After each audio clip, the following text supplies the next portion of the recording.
Hi everyone, this is an instructional video for step 1 of how to access Google Workspace.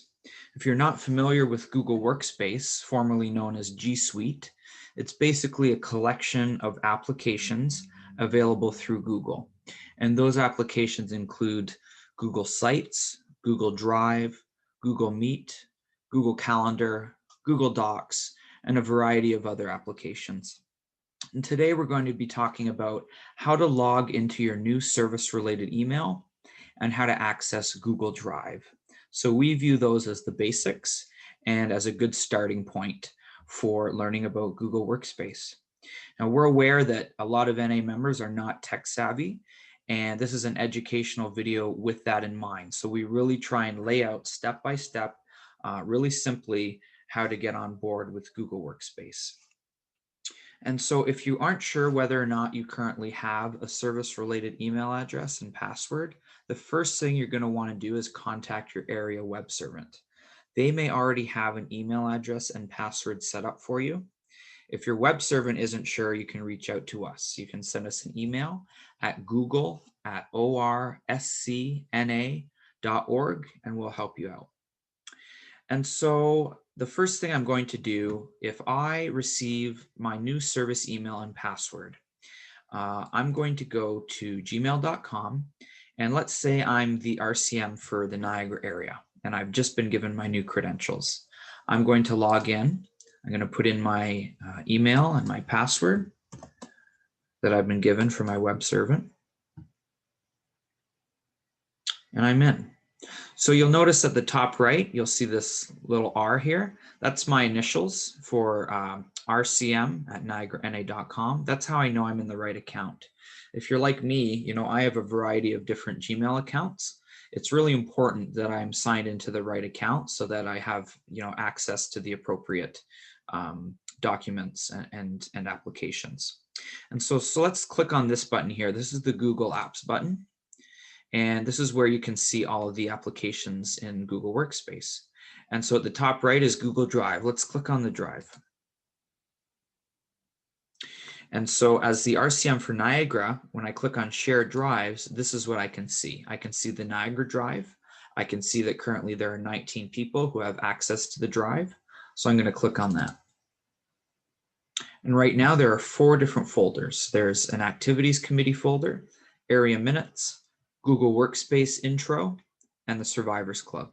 So if I click on Activities Committee, I can find minutes, I can find posters and flyers, I can find, ticket prices, policies and procedures, anything related to the Activities Committee I can find there.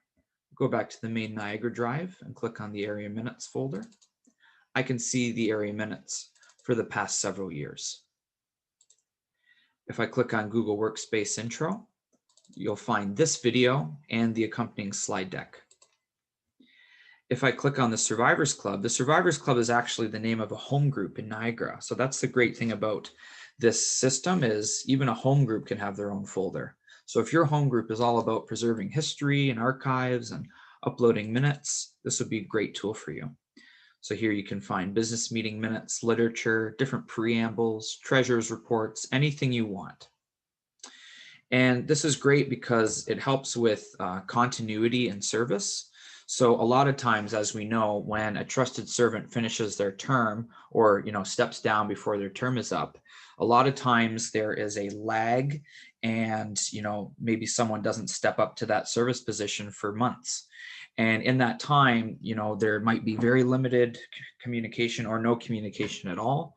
And so the idea is if we use a service-related email for these efforts, as soon as a trusted servant vacates their position and somebody else is willing to step up, all we have to do is transfer that service email to the new trusted servant, and they'll have access to all service-related correspondence. They'll be able to see a history of what was done. There's no need to reinvent the wheel.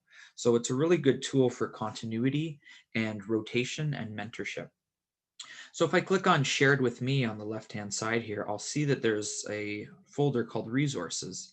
Now, this is a folder that's available to any trusted servant within the Ontario region. And so, if I'm a PR chair and I'm going to be reaching out to doctors' offices and I'm looking for a letter template that I can use, I'm going to click on the letters, templates, and tools folder, and I'm going to scroll through and see if I can find something as a starting point. And so the idea is, if your area has some really good locally developed resources that you want to share with the rest of the region, you can go ahead and upload those to this resources folder and share them. So this is a hub of information. It's an opportunity to share best practices and to share our resources so that we don't have to reinvent the wheel. It makes it really easy for trusted servants, and it makes service attractive, and that's what we want. And so if I, want to upload something, let's say I'm the secretary for the Niagara area and I just finished the minutes for the area meeting and I want to upload those minutes. So I'll go to the drive, I'll go area minutes 2020, and all I have to do is right click, upload file, find the minutes, and then click open. It's really easy, and then it'll be uploaded here, and everyone who has access to the Niagara Drive will be able to view those minutes.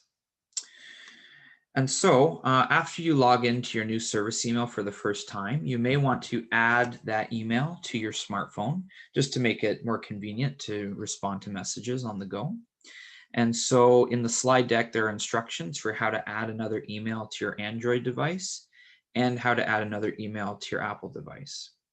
And if you need further clarification, please, again, feel free to reach out to us. We'll be happy to help you out. Let's talk about permission levels. So there are 5 different permission levels. Most people will be classified as either contributors or commenters or viewers.